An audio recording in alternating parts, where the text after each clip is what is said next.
PAR lights are slowly moving away from their traditional circular design.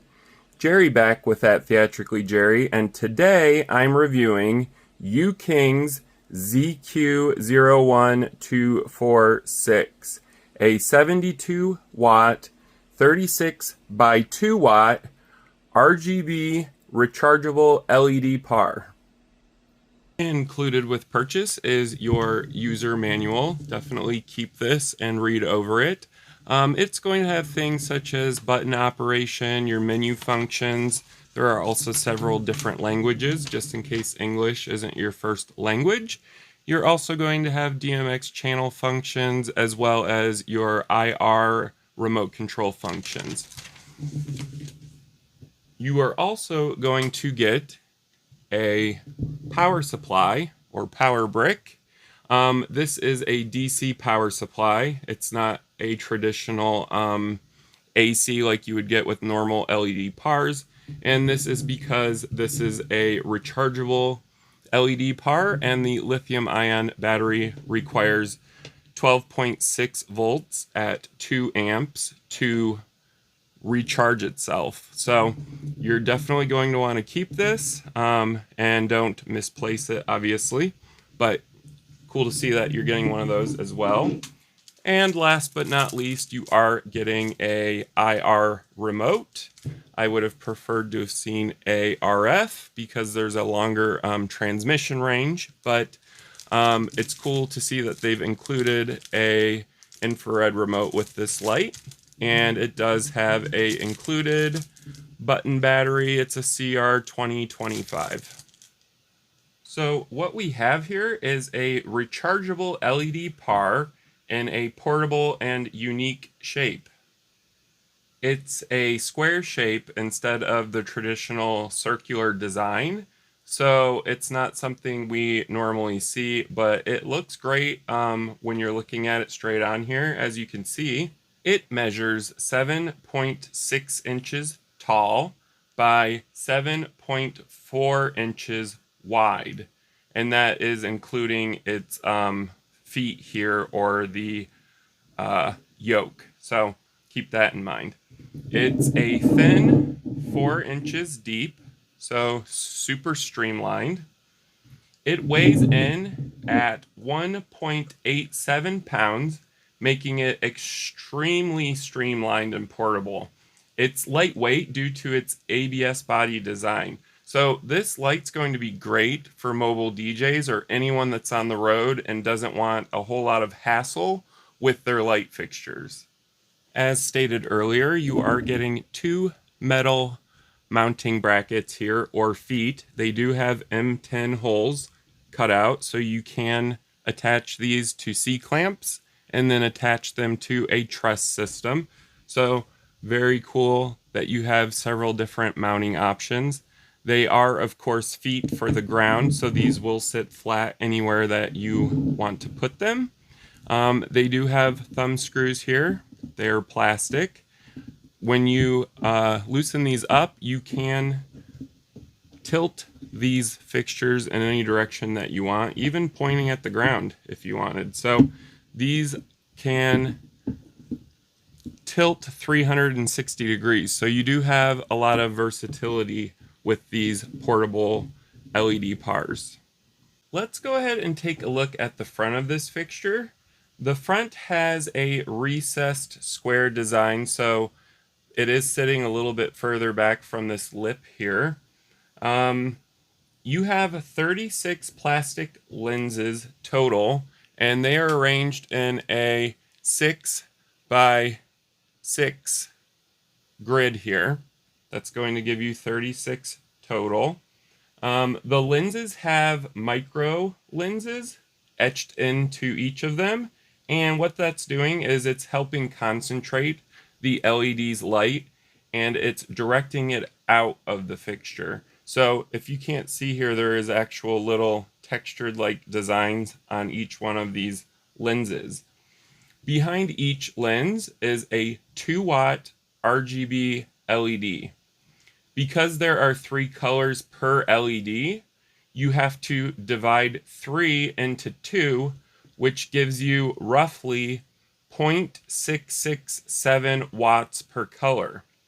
Because there are 36 lenses, you have to multiply 36 by 0.667 to get the total power per color. So what you're getting is 24 watts of red total, 24 watts of green total, and 24 watts of blue total. And all of that together, if you were to apply red, green, and blue, is going to give you 72 watts of total output. You're getting a 25-degree beam angle with this LED PAR. So this is not going to be a beam light. You're not going to get a super sharp beam. It's not the widest wash I've ever seen at 25 degrees. Usually a wash, you want them to be 40 degrees or up, but 25 degrees is about typical for a PAR, and what it's going to do is give you kind of a combination between a spot and a wash. So it's going to give you a distinct beam if you're using haze at 25 degrees, but it's also going to spread out a little further than a traditional beam fixture. So again, this is kind of like a hybrid light, and we are going to look at the beam angle later on in this review. Back of this fixture has a few things going on that you won't find on traditional PARs. So to the left here, we have a traditional 4-character red LED display. Below that is your menu up, down, and enter button. These buttons are super tiny and super hard to find in the dark, obviously, and to make it worse, the labels here are also not silk screened in a contrasting color. They are just kind of embossed into the black plastic. So that does make it hard to read, but you should feel at home here. It's a very simple layout, traditional. It's menu up, down, and enter, 4-character red LED display. Right above that is your power indicator for the battery. So what this is doing is it's indicating how much battery power the 5200 milliamp an hour lithium ion has left in it. And this goes in increments of 20%. So when you have 20% battery power left, the red LED is going to display, and then it's going to go up by 20. So we have 20, 40, 60, 80, 100%. So if all of these are on, you have 100% battery power. So a very simple and easy to read battery power indicator. Loved seeing that. We also have a built-in microphone for sound sensitivity mode, as well as our fan exhaust grill, which is right here. At the bottom left, we have our 3-pin DMX in and out, and this is for daisy chaining data. Because this is a rechargeable PAR, there is no way to daisy chain power from one of these fixtures to another fixture. On the upper right here, we have our push button for power. This is for turning the fixture on and off. I like this design because it makes it harder for you to accidentally turn the fixture on during transport. However, the push button's super small, so it's kind of hard to push it with your thumb, but not impossible. And right next to that is your DC 12-volt barrel connector port for charging the fixture.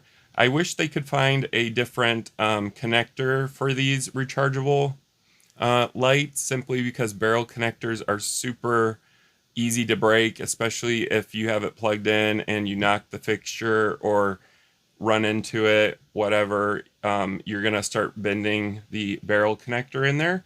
It would be cool to see them adopt PowerCon. I do realize I don't think I've ever seen a wall adapter to PowerCon connector, but it would be cool to see some sort of industry standard for these rechargeable light fixtures. However, this is a budget-friendly LED PAR, so it doesn't bother me too much, and this is actually pretty typical for rechargeable LED lights. The built-in lithium-ion battery has a capacity of 5,200 milliamps an hour. It takes about 4 hours for a full charge. If you run RGB, or red, green, and blue, at full intensity, you'll get roughly 4 hours of use. If you choose a single color at full intensity, you can get up to 12 hours of use. So the battery is not too bad on these budget-friendly rechargeable LED PARs. So they have included a traditional 12.6 volt 2 amp power supply adapter. This is going to convert your AC to DC because the lithium-ion battery needs direct current for charging. As you can see, when you plug it in, you are greeted with a green LED light. This light changes from green to red while you're charging, or from red to green, and that is going to indicate whether your battery is fully charged or if it's currently being charged. So if it's fully charged, it's going to be green. If it needs charge, it's going to be red. I'm going to plug it in. This fixture has been fully charged, but let me just turn this on real fast.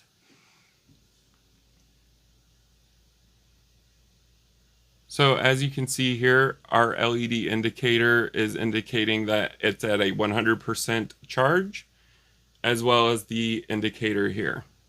All right, so let's go ahead and turn this light fixture on again so we can navigate the built-in user interface, as well as look at all of the different menus included with UKING's 72-watt rechargeable LED PAR. So to turn this fixture on, you just simply press your power button here, and it is going to take a few seconds to start up.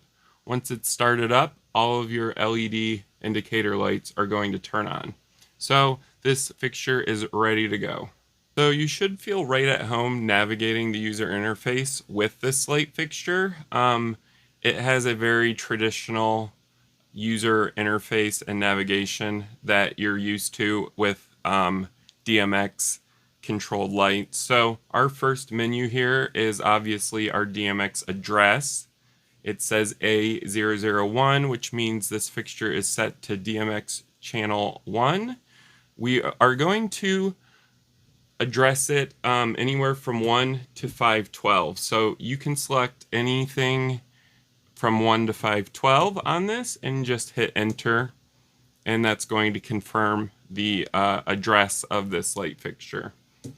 Our next menu is CHND, which is our channel mode. This is our DMX channel mode. You can select anywhere from 3 to 7 or 5. So you have 3, 5, or 7 as a selection. I'm going to leave it at 7 channel mode. Our next menu is fail. And what that is indicating, and I haven't seen this on a lot of budget-friendly lights, so I think this is kind of cool, is what happens when this light fixture doesn't get a DMX signal, or the DMX signal is lost. Do you want it to hold its last value, or do you want it to go into blind mode? Blind mode means that this fixture will turn itself off and there will be no light output. So you can do BLND, which is blind, or hold. I prefer hold because if I do get a failure, I would prefer there to be some sort of light instead of no light at all, just because being in complete darkness doesn't look great for you. But that's just my personal opinion. CL is our color choice, and you can pick anywhere from 1 through 7. And what that's going to do is just have a solid color choice for you guys. So CL1's red, 2's green, 3's blue, 4 is a lime color, 5 is magenta, 6 is cyan, 7 is all of the colors, so white. So that's just something that's quick and easy to do. Our next menu is auto mode, and this is going to play the built-in macros. So you have 4 different macros to select from. One is going to be just your color change. Two is going to be a jump through colors. Three is going to be a fade through color, and four is going to be your pulse. So you have those three different built-in programs. And then when you select one, you're going to be greeted with speed, so SP. 16 being the fastest, 1 being the slowest. And that is the built-in macros. And we will look at those later on in the review. I'm just going over the menu system right now. Here is our sound active mode. You have anywhere from 0 to 3. Each one of these sound active modes is going to make the lights react differently. So basically consider it like a built-in macro, but for sound. For instance, 0 is like a nice fade up from a color, and 3 is a strobe, and 2 is a jump, and 1 would be a pulse. So something like that. But it's cool to see that there are different sound active modes. And when you hit enter, that's going to select which sound mode you want. Our next menu is NANU. And what that is basically your manual mode. So go ahead and hit enter. S means strobe. 255, your highest strobe. 0, your slowest strobe. D is your dimmer. 255 being full intensity. 0 being no intensity. Next is red. 255 being full red.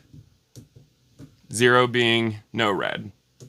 And you can do that with green and blue as well. So you have control on board here with strobe, your dimmer, your red, your green, and your blue. So those are your onboard controls for this light fixture. Our next menu is going to be test. And when you select test, it's going to run through all the different colors to make sure that all the LEDs are working appropriately, and it is going to blink the words test on the screen. Our next menu is LED. You can have this on or off. What that means is this LED display here, how do you want it to react after you're done programming this light? Do you want it to stay on or do you want it off? So that's a pretty cool option to have. IRCL, on or off. IRCL is going to turn the infrared remote on or off. So that is the remote control for this light fixture. Interesting to see that. I'm not sure why you'd want it off, but maybe if you got interference from somebody else's remote, you would want it off. If you're using DMX control. Cool to see that. VER is the version number. I'm running 2.0 on this fixture. And that is all of the built-in menus. So super easy to use this. Anyone should be able to grasp how to operate this light fixture. So it's going to be great for beginners as well as anyone that wants a super portable and rechargeable LED PAR fixture. The UKING ZQ01246 has a 0 to 100% linear dimming system. Let's go ahead and see how well the light dims on this. So what we're looking for is very visible stepping or jumping from one intensity to the other. And currently right now looking at this, the dimming looks very smooth. So I was actually pleased to see that. The dimming at the lower end here, as you're going to see, you're not seeing a bunch of steps or jumps. So it looks great. I'm going to hold this piece of paper up and we're going to see the dimming effect on this white piece of paper. So it should be a nice smooth dim. So it does have a very smooth dim. So if that's something you guys are looking for, this fixture does have it. There is slight visible banding, but it's not super awful. I am running at 1/180th of a second, and you can see a little slight banding on this white piece of paper, but again, nothing too bad. And if you pull this paper apart, put it over here, you are still going to see some banding. So photographers, if this banding stuff is important to you, just keep that in mind. Let's see what happens if we adjust the shutter speed. So yes, if you do adjust it, you're going to get even more visible banding. As you can see, I'm running at 1/750th of a second, and it does have visible banding. However, if you do run this at a decent exposure, I have it shut way down so we can see the colors and everything, you're not going to get any sort of banding. So it's just because I'm running at a super fast frame rate as well as a super low ISO. But just keep that in mind, guys. So the dimming on this, in my opinion, is super great. I mean, let's get a close-up of these lenses and see how smooth the dimming is.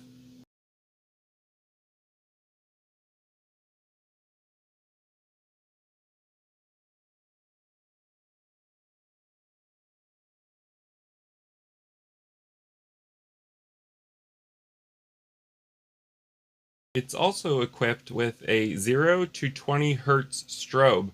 Let's see how well the refresh is on the strobe. The higher, the better. So I'm going to go ahead and bring up the strobe channel here.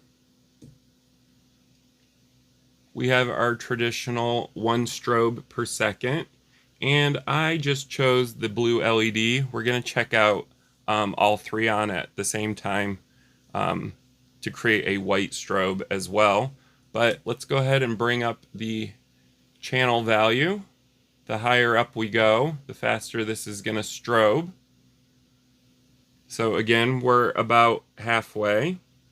We got a pretty cool looking strobe effect. And this is the highest it's going to strobe. As you can see, the refresh rate is actually pretty great on this. You're not seeing too many black frames per light burst. So that's what hertz is. It's the amount of time the light is going to turn itself on and off within 1 second. So this is turning itself on and off 20 times per second. And as you can see on this piece of paper here, it's doing so almost so quickly that it looks like a solid light output. However, it's obviously not. But the 20 hertz strobe checks out on this, and the strobe effect looks really great on this budget-friendly LED PAR. Let's go ahead and see what white looks like. I like testing out white for the strobe because white's the traditional strobe color. It's what I think of when I hear the word strobe. So let's go ahead and see what this looks like with white. So I'm going to go ahead and bring up the strobe channel. We have our 1 strobe per second. Looks great.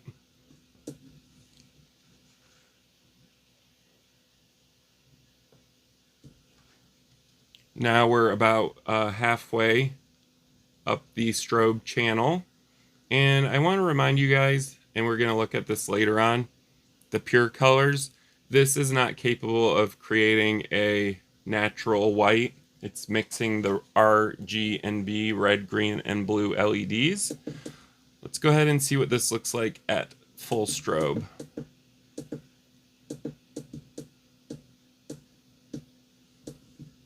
Alright, so now we're at the full strobe, and again, it's refreshing so quickly it almost looks like a solid piece of light here.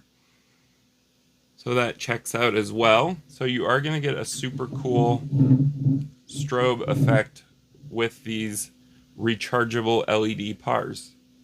Alright, so something else that I like to do in my in-depth review is to check out the pure colors So pure colors are what this fixture is capable of creating natively. So since this is a 3-in-1 fixture, it is natively capable of producing red, green, or blue. There are no white LEDs, there are no amber, UV, etc. So this does make it a 3-in-1 LED PAR. So let's see how well it is at producing its native colors, as well as some of the built-in colors the factory has programmed into this, mixing the red, green, and blue. Okay, so we're going to check out red. I'm going to hold this white piece of paper up to it so you guys have a better idea of what the red color looks like. So that's our red. It does have a little bit of a orange tint to it. So it's definitely an acceptable red, but it's more of a warmer red. We have our green here, and the green is also an acceptable green. It does have a slight cooler tone to it, so the wavelength of green is on the cooler side. We have our blue, and the blue is also very acceptable for the wavelength on the blue. It looks great. It's a very deep, rich color blue. This is what they are calling yellow. I guess they're trying to do a cyan magenta yellow with this. And to create yellow, they're mixing the red and the green. So you do get that separation look shining on a wall. And you can definitely see the separation here as well. It doesn't give you a super smooth look when you're mixing these LEDs. There's too much of a breakup. So the mixed color for yellow looks not great. This would be our magenta. And the magenta doesn't look as bad as the yellow. It's mixing red and blue, obviously. But again, you are going to get that breakup look, especially shining on a wall. So keep that in mind when mixing colors. And this is going to be cyan. And the cyan is actually the nicest looking of the three. So the cyan color doesn't look as bad, especially shining on a wall. So the cyan definitely passes for looking somewhat resemblant of cyan. And then of course there is our white, and the white fails the most here. It's using red, green, and blue to create a white, and so you are going to get that super phony looking white color. And if I do hold this sheet up, I can see the individual breakup of the colors, so I can see a little green, a little red, a little blue everywhere. And it's the same when it's shining further away on a surface. So the white is not great on this, but that's exactly why I like to do these in-depth reviews, to give you guys an idea. Let me go ahead and turn this around, shine it on this back wall here to give you guys an idea. As you can see, you have a red hot spot, a blue hot spot over here, and a green hot spot. So the white is not that great. And I can show you guys the yellow that I was talking about. So we have kind of an orange up here and a green down here. And the magenta is not as bad, but you do have a little bit of blue over here. And then you have a cyan-like hot spot. And a magenta-like hot spot. For cyan, we have a blue hot spot and then a dark green down here. So the colors don't merge well when you're mixing on this light fixture. So just keep that in mind. Again, here's our white. Alright, so now we're going to check out the built-in macros. And you can, of course, adjust the speed of these. Right now I have it at the slowest. This is macro 0. So just on board here, you are going to get some pre-programmed shows. Let me go ahead and speed this up. And these are what they're going to look like. So this is macro 0. We have macro 1. We have macro 2. Let me slow this down a little bit. Okay, so here's macro 2. This is kind of like a fade from each color. We have macro 3. Macro 3 is going to do a solid bright color, and it's going to fade down to 0. So it's going to dim itself to 0, and then it's going to go to the next color. It's basically doing kind of like a jump. And 4 is going to be, let me speed this up for you guys. 4 is going to just cycle through all of the colors. So it's going to go from one to the other, including the built-in colors. So those are the built-in macros for this light fixture.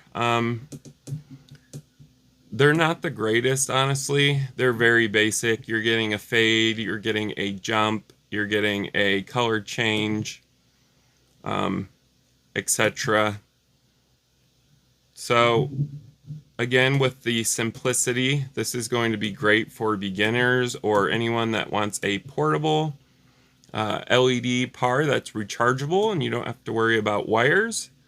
I'm thinking like weddings, small events, maybe even parties if you're a super professional party planner and you don't know a whole lot about lighting. These are going to be great for that. Okay, so as stated earlier, this LED PAR has a built-in active cooling system. Its fan exhaust vent is right here. Something I like to do is a sound test. It is important to certain people and also certain events how loud the light fixtures are. So I do like to do a sound test to give you guys a general idea. So I am going to remove my external microphone and we're going to do a quick sound test on this fixture. Okay, so I am about a foot away from this fixture. I have removed my microphone. The fan is running currently. It's just not loud at all. It's also on idle. So one thing I am going to do is turn every single LED on to get this fan to crank up to its highest output so we can get an idea of just how loud this light fixture is. So I'm going to go ahead and go to my menu here, which would be my manual menu. We're going to turn the red up, the green up, and the blue up, and then I'm going to turn my dimmer up. So every single LED is currently on. Let's hear how loud this light fixture gets. Alright, so this fixture has been running for over 5 minutes. The fan has not gotten any louder. That's a good thing. This rechargeable LED PAR has virtually no sound coming out of it. I can see the fan spinning at full speed in there. It just simply doesn't produce a loud enough sound for you to audibly hear it.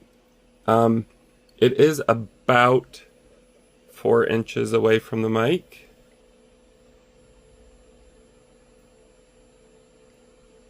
And as you can hear or not hear, there's really no sound from these fans. That's definitely a good sign, especially for people who need quiet light fixtures. So I am going to give this an A+ for the sound, as there really isn't a whole lot of sound coming out of this light fixture. I wouldn't expect there to be, simply because it's not a super high powered light, but it is nice to know that there is an active cooling system and it is keeping the LEDs cool so they don't overheat. So that what that's going to do is extend the life of the LEDs on this fixture. Okay, so another thing I like to do on my in-depth reviews is test out the sound sensitivity mode on these light fixtures. I like to see how reactive the lights are to sound, as well as how sensitive the built-in microphone is. So what I'm going to do is play some generic music and get some haze kicked up so we can kind of see what this looks like in a show setting. So let's go ahead and see what the UKING ZQ01246 looks like with music.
I'm going to leave a link for you guys. If you guys like this video, go ahead and give it a thumbs up. If you have any questions or comments about this, go ahead and leave it down below. I do respond to all questions and comments as quickly as I can.